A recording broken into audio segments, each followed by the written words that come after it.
रुकडी येथील अष्टप्रद तीर्थक्षेत्रात 19 जानेवारी ते 25 जानेवारी दरम्यान भव्य पंचकल्याण महोत्सव मोठ्या उत्साहात साजरा करण्यात आला।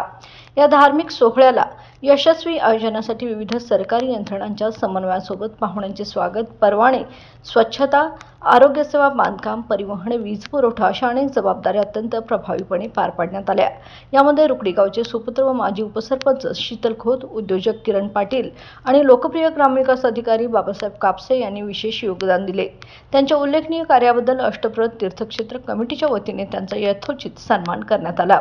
या सोहळ्याला ट्रस्टचे अध्यक्ष अभिनंदन खोत, डॉक्टर व्ही.एन. पाटील, अमित चिंचवडे, आदिनाथ किनिंगे, सुभाष चौकले आणि दिगंबर जैन समाजातील प्रतिष्ठित मान्यवर व युवक कार्यकर्ते मोठ्या संख्येने उपस्थित होते।